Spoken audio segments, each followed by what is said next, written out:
चलो दोस्तों, आज की इस वीडियो में हम बात करेंगे कि आखिर डेंगू कैसे फैलता है। और देखिए, डेंगू का जो बीमारी है ना, बहुत ज़्यादा संक्रमित लोग हो रहा है और बहुत ज़्यादा इसका केस भी आ रहा है। तो हम लोग ये जानेंगे कि आखिर डेंगू कैसे हमारे प्लेटलेट्स को कम करता है और कैसे वो हमारे शरीर में फैलाने का काम करता है और उसका उपचार क्या है। सारी बातों को एकदम सिंपल तरीके से हम लोग समझेंगे, ठीक है ना। डेंगू को एकदम सिंपल बीमारी मत समझिएगा, और ये एक तरह से देखी जाती है खतरनाक भी बीमारी नहीं है। जैसा कि मलेरिया के बारे में मैंने मलेरिया के बारे में आपको पढ़ाया था कि मलेरिया कैसे होता है, बताया था कि उसमें एनोफिलीज मादा मच्छर के काटने से मलेरिया होता है। उसका उपचार क्या होता है उस पर भी हम लोग चर्चा किए थे। आज हम लोग देखेंगे डेंगू। डेंगू क्या है, ये डेंगू मच्छर है क्या, डेंगू मच्छर काटता कैसे, वो कैसे हमारे शरीर में फैलाता है। देखो, डेंगू मच्छर की कौन से मच्छर काटने से होता है। देखो, एडीज माछा मच्छर, एडीज मादा मच्छर जब आपको काटेगा तब जाकर आप में क्या फैल सकता है, डेंगू फैल सकता है, चिकनगुनिया फैल सकता है, जीका फैल सकता है, ये सब बीमारी आने लगते हैं। डेंगू क्या है तो एक बुखार है, डेंगू क्या है तो एक बुखार है,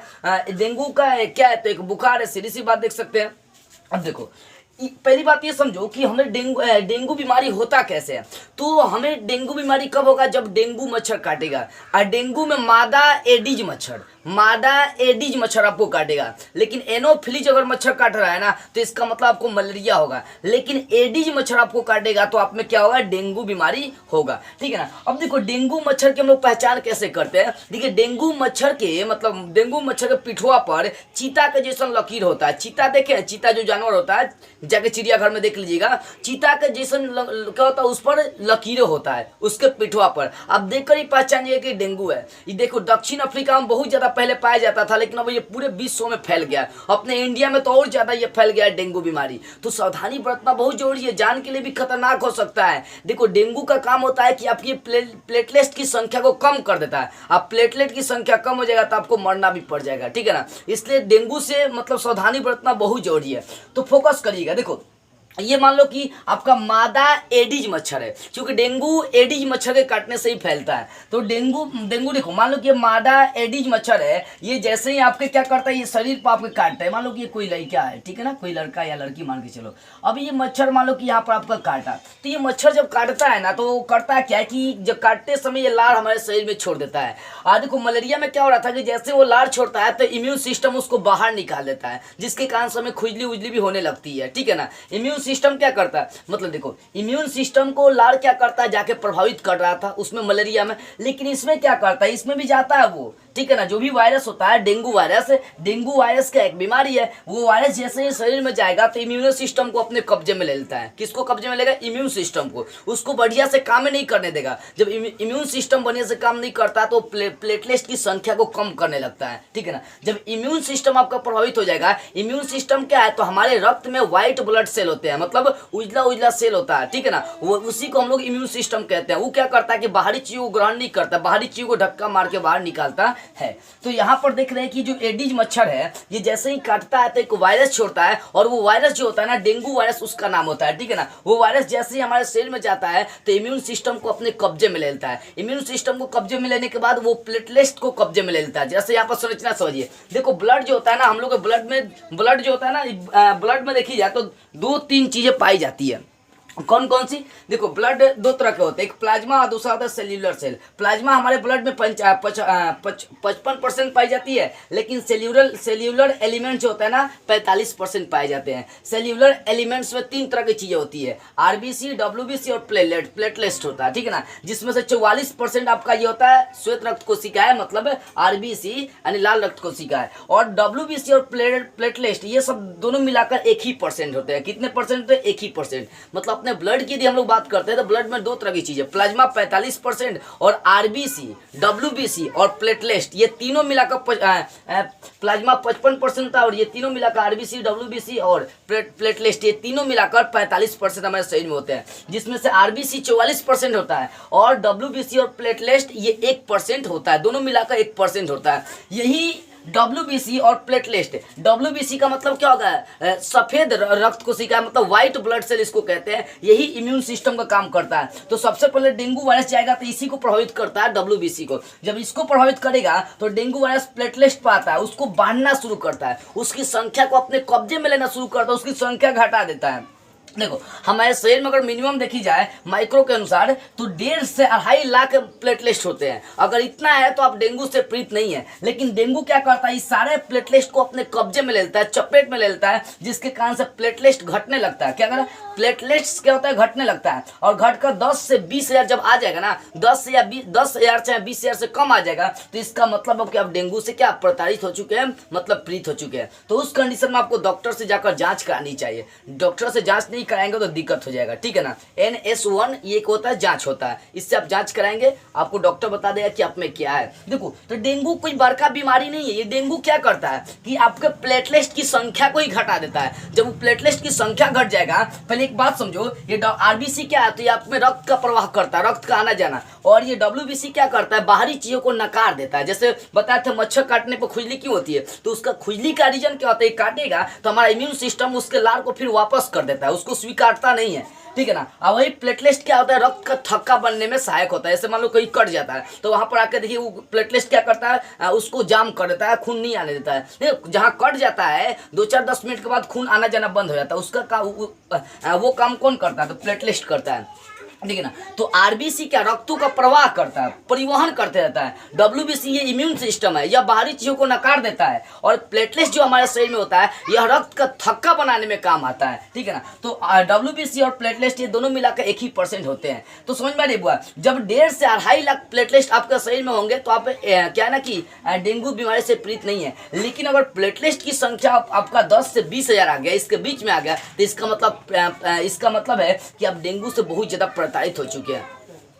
तो यहाँ पर यह दिमाग लगाने वाला हो सकता है कि बीमारी कैसे फैलेगा। जैसे ही एडिज मच्छर आपके शरीर को काटेगा तो वो आपके WBC मतलब इम्यून सिस्टम को प्रभावित करेगा। इम्यून सिस्टम को प्रभावित करने के बाद वो डायरेक्ट आपका प्लेटलेट्स की संख्या को बांधने लगता है, अपने कब्जे में ले लगेगा। और 1.5 लाख से 2.5 लाख के प्लेटलेट्स को क्या करेगा, वो 10 से 20 हजार बना देगा। तब जाकर आप प्रताड़ित हो जाएंगे, किससे, डेंगू से। अब जब ये 10 से 20 हजार हो जाएगा ना प्लेटलेट्स, तब क्या होगा कि आप में बहुत सारे लक्षण दिखाई देंगे, सिर दर्द का, उल्टी का, और आंखों के पीछे दर्द का, मसूरों से खून भी आने लगेगा, मांसपेशी फूलना लगेगा, मांसपेशी में जोरों का दर्द होने लगेगा, और बुखार मतलब 3-4 दिन लगातार जोरों से आने लगेगा। मतलब क्या ये सब क्या होता है, लक्षण हो जाता है किसका, डेंगू का। तो ये सब आ रही है ना। देखिए डेंगू जो होता है ना, वो 3 से 5 दिन के अंदर पूरी तरह से फैल जाता है, ठीक है ना। 3 से 5 दिन में इसके लक्षण आपको दिखाई देने लगते हैं। तो सिर दर्द, उल्टी, आंखों के पीछे दर्द, मसूरों से खून आना, उसके बाद मांसपेशियां फूल जाना, मांसपेशियों में बहुत ज्यादा दर्द होना, लगातार 3-4 दिन बुखार रहना, ये सब किसका लक्षण है, तो डेंगू का है। क्यों लक्षण होता है, क्योंकि देखो ये प्लेटलेट्स की संख्या को घटा देता है, घटाता है। ये पहले इम्यून सिस्टम को प्रभावित करेगा, फिर प्लेटलेट्स को अपने कब्जे में लेता है। 1.5 से 2.5 लाख के प्लेटलेट्स को कम करते करते वो 10 से 20 हजार ला देता है प्लेटलेट्स को। जब इतना आता है तो आपके सिर में दर्द, चक्कर, उल्टी, ज्यादा बुखार रहेगा, आंख के पीछे दर्द होगा, त्वचा पर हमेशा फुफुंदा जैसा लाल लाल उगने लगेगा। तो इसका रीजन होता है डेंगू। और डेंगू एक वायरस है, मतलब डेंगू जब काटेगा, डेंगू एडिज मच्छर जब आपको काटता है तो आपके शरीर में डेंगू वायरस छोड़ता है, वो WBC को प्रभावित करेगा, फिर प्लेटलेट्स को अपने कब्जे में, अपने चपेट में लेने लगता है, उसको बांधने लगता है। और यदि प्लेटलेट्स आपका 10 से 20 हजार घटकर आ जाएगा तो समझिए कि आप डेंगू से बहुत ज्यादा प्रताड़ित हो चुके हैं, ठीक है ना।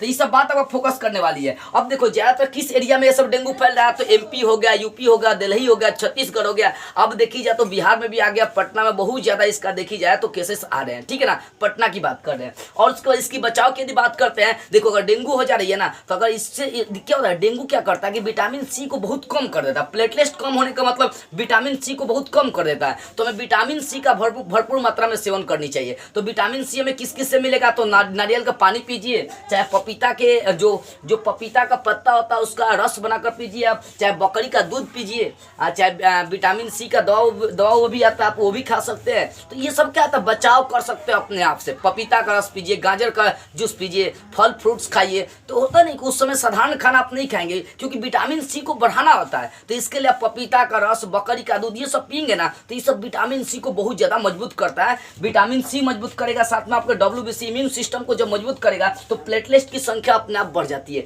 इम्यून सिस्टम कमजोर, प्लेटलेट्स की संख्या कम। इम्यून सिस्टम मजबूत, प्लेटलेट्स की संख्या बढ़ जाती है। तो पपीता का रस का जूस बनाइए, बकरी का दूध पीजिए, हाँ, उसको नारियल का पानी पीजिए और फ्रूट्स फल खाइए, तो इससे क्या होगा, आपका इम्यून सिस्टम मजबूत होगा। जब वो मजबूत होगा तो प्लेटलेट्स की संख्या बढ़ने लगती है। तो समझ में आ रहा है डेंगू कैसे फैलता है, एक बार और समझिए। जैसे ही एडिज मच्छर आपके शरीर को काटेगा, वो डेंगू वायरस छोड़ेगा, वो आपके इम्यून सिस्टम को प्रभावित करेगा, मतलब डब्ल्यूसी को प्रभावित करता है, जिसके कारण से वो प्लेटलेट्स की संख्या को घटाने लगता है, मतलब प्लेटलेट्स को अपने चपेट में लेने लगता है। जब प्लेटलेट्स की संख्या घटकर 10 से 20,000 आ जाती है, तब वो आपका बहुत ज्यादा शरीर में डेंगू फैल जाता है। उस समय आपके शरीर में दर्द, उल्टी होना, आंखों के पीछे दर्द, मसूड़ों से खून आना, और उसके बाद चक्कर आना, और उसके मांसपेशियों में बहुत ज्यादा दर्द होना, 3-4 दिन लगातार बुखार रहना, ये सब लक्षण दिखाई देने लगते हैं, तो समझ जाइए कि आप डेंगू से प्रताड़ित हैं।